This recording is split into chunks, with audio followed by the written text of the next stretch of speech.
Hey, welcome back. Got a really fun one for you today. We are going to do my top 30 most coveted knives in my collection. And I have one out here just to give an example of something that didn't make the cut, but is an awesome knife. And this is this Demko AD20.5. So I'm just going to talk through a little bit of what makes up the list. I'm going to flash it over here without exposing the entire list, but we're going to talk about aesthetics. How does the knife look? The ergos, how does it feel in hand? The deployment methods. Is it easy to deploy, effective at folding, and so on? Who is the maker? Do I respect them? Are they US based? Other things. That's actually country of origin here. The fit and finish of the knife. Is it well done and designed? The action of the knife, sounds, smoothness as you feel it. The country of origin, is it USA made? This one's a USA maker, but made in Taiwan as an example. The weight of the knife, the blade shape, and the blade steel. These all play into what make my top 30 list of the things that I really don't want to give up, but those are also what make a great knife for me. So some of those different things will add, I didn't put one thing on there that kind of adds to this list, which is rarity. So I actually probably need to make a quick adjustment to that. Rarity certainly would play into this list, but that list is my list of what makes a great knife. Rarity is more about what makes it coveted. So anyways, we're gonna go ahead and put this knife right here aside and start with number 30 on the list, which is this Riot EXO. And this was the original run, serial number 007.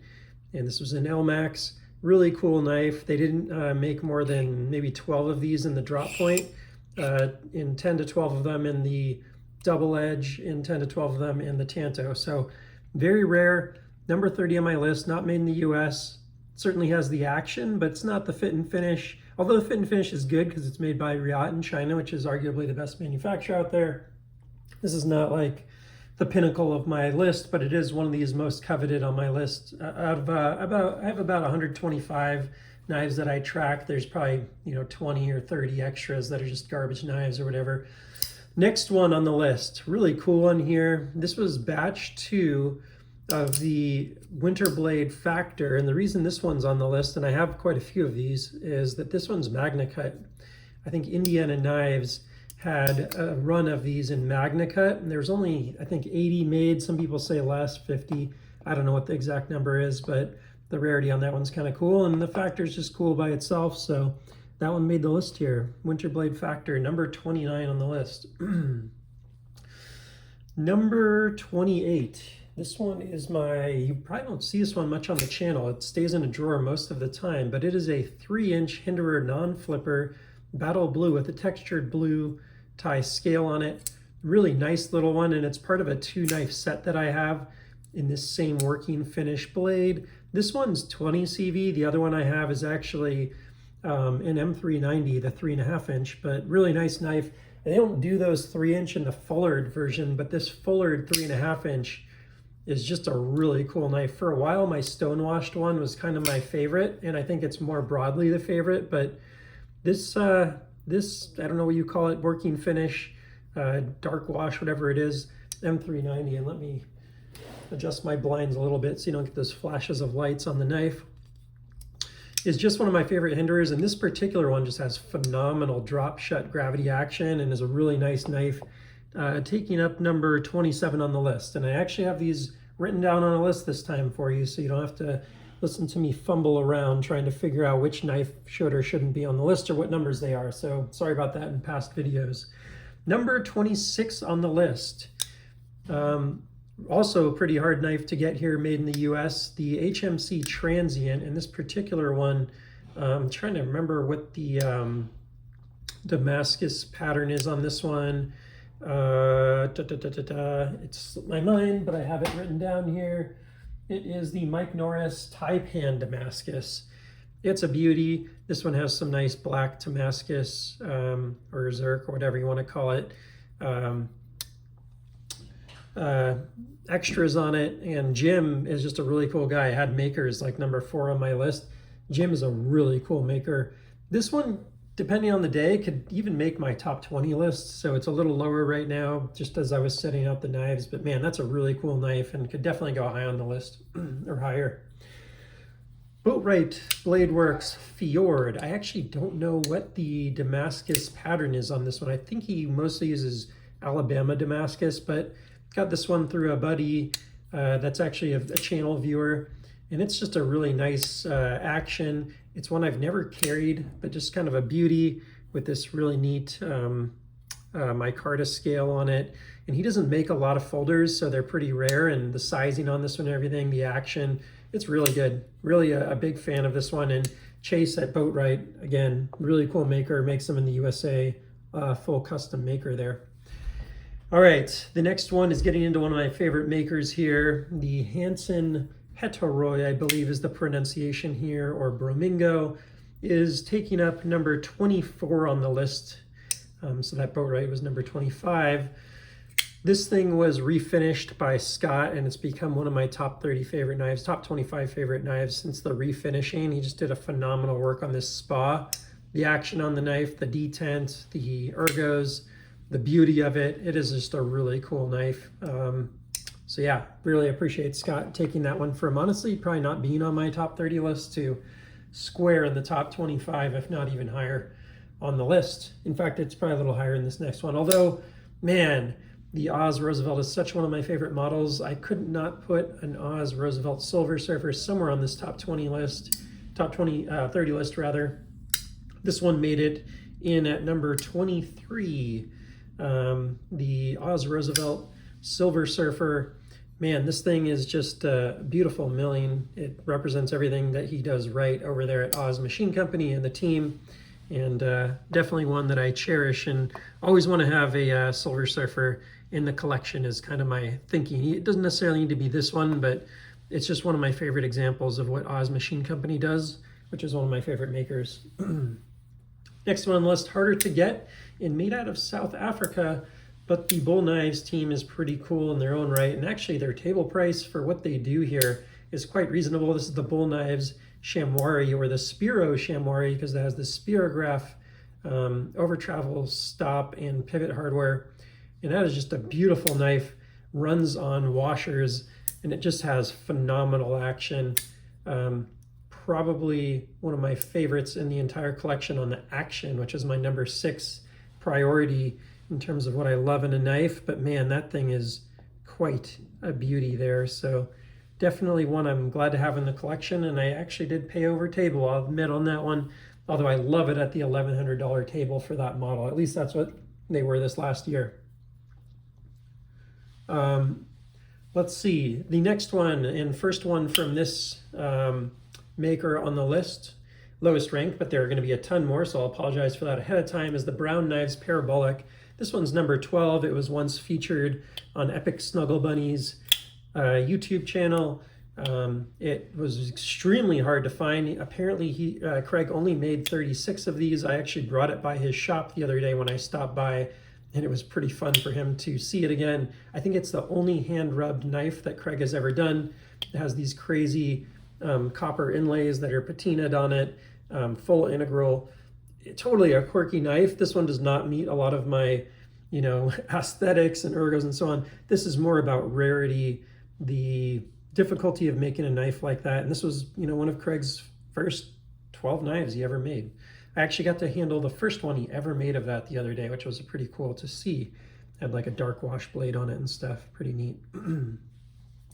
Parabolic, though, I have one of every knife from Craig Brown. Is one of my favorite makers, and that's a pretty special one. That one was by far the hardest to find. Next one on the list, and we are now at number 20 on the list, so top 20 list, is my VC Edge interface number 40. This is a custom. It was actually the first custom that Jason ever made, and I believe the first M390 blade he ever made, so it has that rarity factor. Obviously a spectacular build, just a crazy setup here. You're gonna hear my son yelling in the other room right now because he's forgetting that I'm doing a video. So sorry for any background noise. And I normally do these after he goes to sleep, so that's more my bad than his. The crazy fat carbon on here, and the Damascus is pretty special with the pocket clip. So Number 20 on the list. This build isn't exactly my favorite build, or it'd probably be in the top 10 on the list. Instead, I have a different one of Jason's knives in there that we'll go into. Number 19 on the list here is the Demko AD20S. So we've got quite a few Demkos on the list, but this I believe is the first one so far, right? So quite a few of those are on the top 20 list. And what's really spectacular about this AD20S is this was one of the originals with DropPoint, and it had the lightweight scales, which were only very few of these AD20S were done with these lightened scaled, where they milled out the inside of the scale. It sounds different. It feels different in terms of the weighting. I really like this model. Just a very cool example of great all-arounder for a full-size knife from Demko. Phenomenal ergos and everything. Really cool knife there. All right, let's look at number 18 on the list. This one was jockeying back and forth a little bit with the Demko, but took the cake. And this is the Brown Knives Cortex Prototype number 1.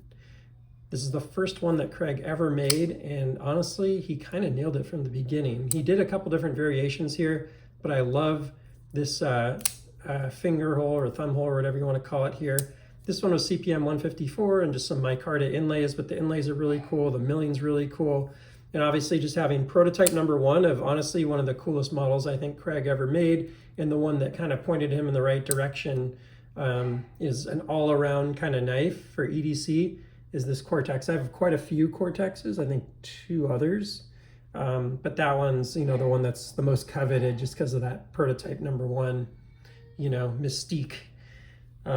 Sorry if you hear any crying in the background. My dog started barking. Now the kid's crying because of that, I think. So unfortunately, that's life with a family. All right. Number 15 on the list. Or, I'm sorry. Number 17 on the list. We're going to do a bunch of browns, just knock them out. They're all kind of in the same segment here. Number 17 on the list is my Brown Mini FSD-I, so the new inset liner, and it's this Dama version with the Zlatinox inlay. Very rare, and one that is just insanely drop shut, just one of the best action knives that I have. I don't really want to front flip this right over all these other knives, so I'll probably avoid that, but man, you can just see how slick that is when it closes, just insanely drop shut, and just a beautiful example of his machining technique, so you can really see the inlay here. And this is a Zlatinox Damascus inlay. Apparently he doesn't do much work anymore, if any, so very rare to see that. Craig did 2 of these, one with a MagnaCut blade and one with that Dama blade, so pretty unique one-off there. That's number 107, by the way, of the Mini FSDs. Mini FSD-Is, rather. Let's see. We have next Mini FSD-I Prototype number 2. So let's go ahead and here, but this is prototype number 1 and prototype number 2. Prototype number 1 had one of the old millings. The prototype number 2 had the new milling. I think I meant to have this one on here. I'm kind of trying to think about this on the spot, so it's a little hard, but this one's also really cool because it's a one-off. The front flipper was a little different on proto number 1 there, so a little difference on the shape, a little lower than the production variant. So this one's basically representative of the production variants. This one's proto number 2. So for me, I think I like this one a little more, but prototype number 1's kind of number 1. So, I'll throw this one on here so you can maybe even tell that that's what it is. A little easier given what I'm going to have on the list in a little bit here. Sorry about that, and I'll work on that offline and try and have a comprehensive list for the actual video when it comes out. All right, Brown, this is number 15 here. Sorry about the interruption. Brown FSD Prototype number 3. This is the FSD full size, really just a beautiful knife. It's my favorite milling that Brown's ever done. I really like this where it kind of goes smaller to larger. And yeah, the button lock, the everything. This is just a massive knife. It's the size of the Demko AD20 if you're not familiar. It's really big, just a big grip, big ergos. Just a really cool knife, not something I'd carry personally. It's just a little too big, but I think it's a beautiful example of building a big knife and just a special one to have in the collection. So that is number, All right, that was number 15. Number 14, and this is kind of surprising to have above some of the browns, but man, I just freaking love this Damasteel pattern. You know, Damascus patterns are one of a kind, and sometimes something special just happens. And this Holton Morpheus Damasteel, I think it's actually a Holton Morpheus number 17 or something like that. Yeah, number 17, you can see there. It's a special knife. It doesn't do everything perfectly, but the deployment action is really good. The closing detent on these I find a little muted, but man, the gravity drop shutness for the size of the knife and everything's beautiful. And I just love how this feather pattern, I think this is called, kind of shoots out into like, it's almost like it shoots out some smoke into the Damascus blade. So it's just a beautiful all around knife, and it's kind of grown on me and become one of my favorite, you know, obviously a top 20, top 14 here knife in my collection. So pretty cool one there, the Holton Morpheus number 17 with the Damasteel blade. All right, number 13 on the list, lucky number 13, Demko AD20. This is the one, you know, this is the big boy, the machine ground. Just keep it simple, $650 MSRP when they came out. They were at $625, I want to say. Can't get these original ones anymore. You can see this darkened finish here.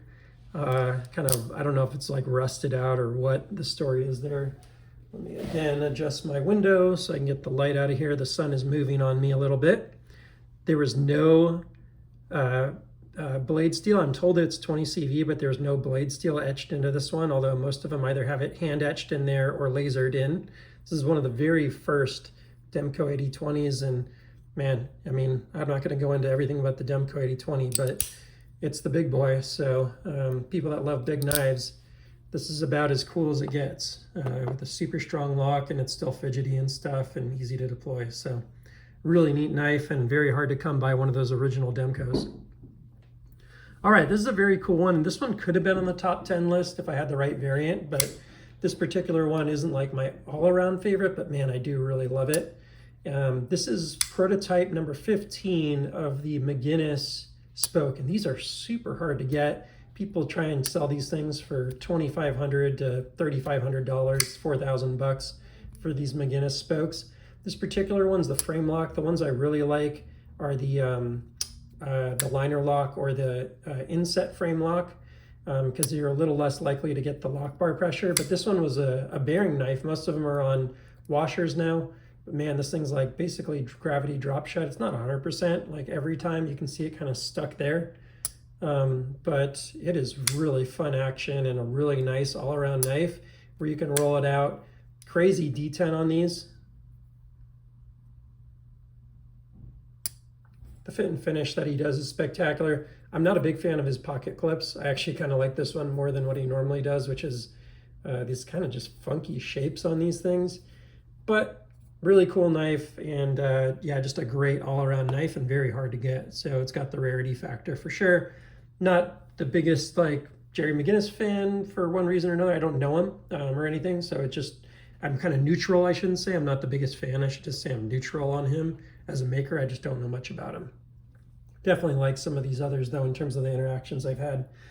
All right, number 11 on the list, and again could have been, this one and number 10 were very tough for me, but this is the Scott Hansen Onyx in the Damascus.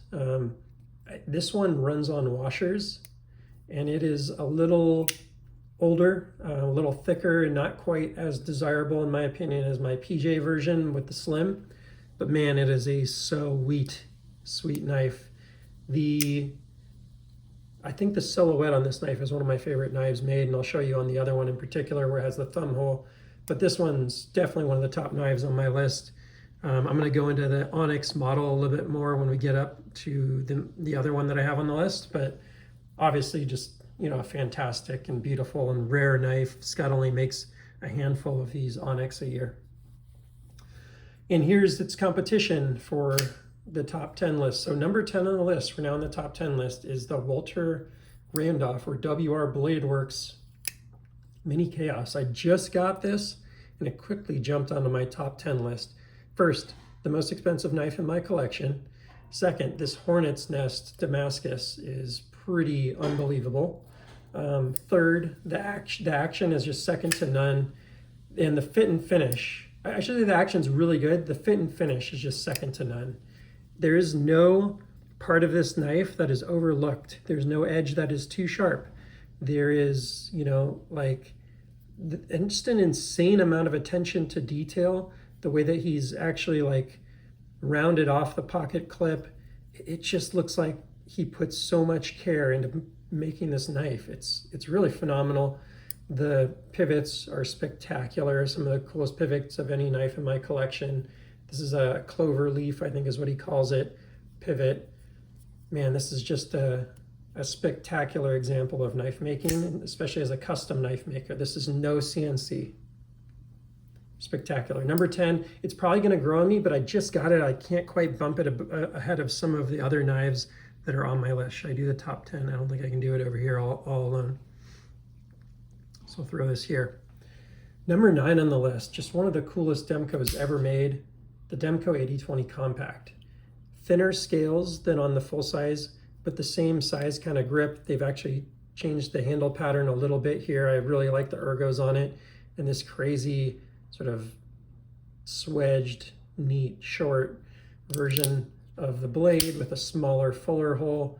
It's super rare. This one's in, you know, Andrew Demko's favorite blade steel 3V. You can see that hand etched on there. Super rare to get one of these original custom AD20 compacts. Watch the video if you want to know more about it, but that's number 9 on the list, and a super, super cool knife.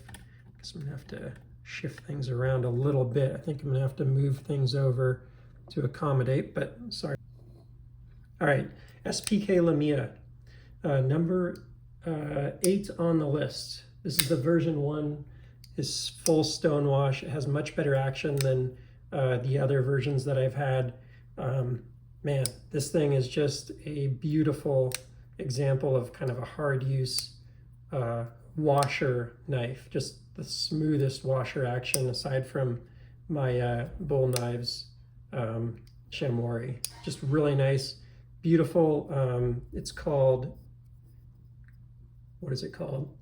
Nature Grip. Milling on it.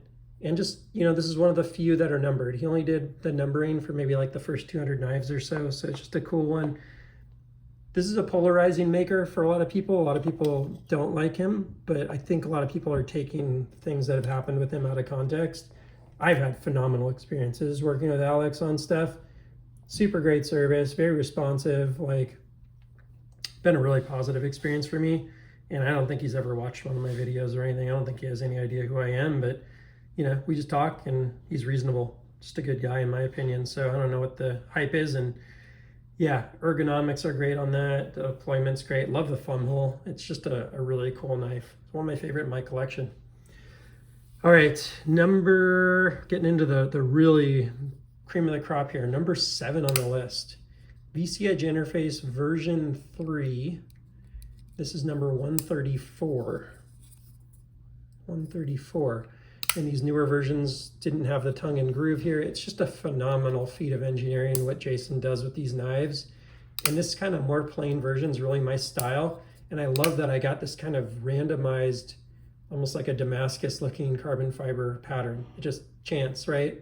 Every one of these are going to be different. And this one just happens to be a really cool one that kind of checks all my boxes. 1.5 ounces, big knife. If you were stuck in a desert and you want something to be light but sizable, this would be it, right? This is just a really cool knife. Just nothing like it.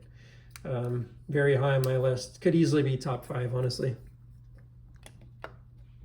I've had a few different versions that I like, and I kind of go back and forth on what my favorite version is. All right, number 6 on the list, Demko AD20 Prototype. I am a big prototype junkie, as you could see from the overall coveted knives on my list. This one was hand ground in 2022. I think he made either 22 or 25 of these Magna Cut blade steel before they were doing that in a prevalent way. The fat carbon scales are like one of my favorite handles I've ever felt. Just the ergos on this is phenomenal. The action, really cool. The rarity, of course, being a prototype Demko. Not many of those floating around. Just a really neat knife. A few of these are trading recently too. Check out the Demko Knives group on Facebook if you're not in there. That's a great place to grab them. All right, we're in the top 5 list. Super exciting. This one, when I got it, it was such a grail. It was so crazy to get it at the time, but this guy was searching for his own grail, and he sold me Mini FSD Prototype #1. You know, these button locks aren't getting made anymore. This is becoming an endangered species. Now, I'm not saying that they have crazy secondary value, but to have Prototype #1 of what I think is one of the coolest, most interesting, fidgety, neat knives ever made in this button lock version, pattern 1, which I think is just a really cool pattern. This is just a really neat knife, and it really represents a lot of what I love in my collection. Titanium nude milling that's milled, and you know, just a cool engineering CNC knife. Really neat. Number 5. All right, number 4. Here it is, one of my favorite knives. This is Roosevelt #10. The 10th knife he ever made in a hand-rubbed ABL blade steel. He recently did a full spa for me this year, and it just looks brand new. Love it. Such a cool knife. Not one I'll ever carry. Total collector for me. Roosevelt #10. Super neat knife to have on the list here. Totally running out of space. Didn't calculate correctly in my calculations. I can adjust this a little bit now, though, that I've moved some of the knives. So let's go ahead and readjust. Look at that. We gave ourselves a little extra room there. That should do the trick. All right, number 3 on the list. So high on the list, so good. Hansen knives, Onyx Slim. Got this at Maker's Syndicate. Flew halfway across the country to get this. Somehow got lucky enough to get this on first come, first serve. And man, look at that beauty. That is just a cool, rare, beautiful knife. Love the hand-rubbed M390. Love the ergos on it. Love the weight on it and the balance. I mean, this one and the Walter Randolph are just 2 of the coolest custom knives I've ever personally handled, and I just feel very lucky to have those in the collection. Sorry again for the running out of room here, but that's number 3 on the list. The rollout, the action, obviously made in USA and very limited. Scott lives in Indiana. Cool maker, super cool maker. Just one of the coolest knives on the list. Number 2, not going to come as a surprise to many people that know the channel. Roosevelt #2204. Man, this ladder Damascus. This is a, I think it's Chad Nichols ladder Damascus. Yeah, Chad Nichols is beautiful. It's just one of the coolest blades I've ever seen. And it is fitted into one of my favorite knives ever made. Now, this one was very tough. Like, these top 3 were pretty interchangeable. You talk to me one day versus another. This one, number 10, and the Hansen Onyx, they actually switch around as my top 3, what I'll call favorite knives. I know we're on number 2 right now, and you're like going, wait a minute, what's number 1 then? And you'll see in a second. If you've seen these videos before, you probably already know what's coming. But man, 2204, just one of the coolest knives. Again, the ergos, the weight, the deployment, the fit and finish, the action, obviously made in USA and Indiana by Oz Machine Company, the blade steel, the blade shape, it all works for me. That is just one of my very favorite knives there. I suppose I should probably get this on the screen, given it's basically number 1 on the list, but it's number 2. And what does that mean? Number 1, my most coveted, the knife I would never trade or sell, unlike any of these other ones, my pocket knife from when I was a kid. It's my first knife I ever had. It is the Victorinox Rucksack, and it is clapped out and beautiful and beat up, used as a hammer, broke the tip off the blade, beat the living hell out of this, cut myself more times than I care to admit. You can actually see a scar on my finger right there from this knife. Bam, just cut a nice little chunk of skin off, filleted it when I was younger. This is just one of my favorite knives. It's so special to me, and this one's all about nostalgia. You can even see I freaking burned the end of the tip, which was probably the day that I broke it off. I can't remember the exact incident. Locking blade, it's the 111 millimeter Victorinox. So amongst all my friends, this was like the biggest knife of the bunch. And it is just a beautiful blade. Now what's kind of cool on these is they actually have pretty good ergos. This 111 millimeter one with the nylon scale. It's a little bit of a unique scale that was on these. You know, this was probably from somewhere in the late 80s, early 90s. I can't remember the exact year that I got it. Somewhere between 7 and 10 years old was my guess. Just a really neat knife and kind of unique within Victorinox, but you can see, I think it said like hole fits or something like that. I can't remember what the distributor was, but it's sort of a random one where this one's actually distributed. Lost the toothpick, still have the tweezers, which is cool.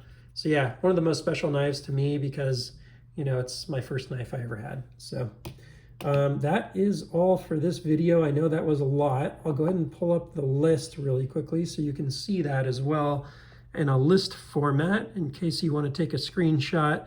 I will also link the list in a public Google Drive document format. Here it is. Again, there's some changes I need to make here. I ended up leaving a knife off the list by mistake, but we'll figure that out with that mini FSD-I mix up there. When I got up to 30, it all started getting a little kludgy on what was what. So I've got a couple updates to make here. I got to throw in the blade steel for the HMC, which I left off by mistake. Didn't catch that either. And again, the priorities over here, and then there's the list there. So, oh, I forgot my honorable mention. I don't currently have a Shark Knife Co. Waka, but it'd be in my top 30 list as well if I did. I just have been seeing the secondary drop on those, so trying to be a little smarter than usual. Sold mine, and you know, if I end up getting another one for table, I like that knife for table a lot more than I do for the $2,000 secondary prices they were going for a while there. I think I paid, I don't know, $1,900 for mine or something like that, so ended up selling it. That is all for now. Please like, subscribe if you like this video. Feel free to throw comments in there, make fun of everything I just talked about. Sorry for my slip-ups. And when my son's crying in the background, it does totally distract me, so I should have probably done this one tonight after hours, but had a big window for lunch today at work and wanted to get it done. So I hope you enjoyed it, and I will see you on the next one. Take care.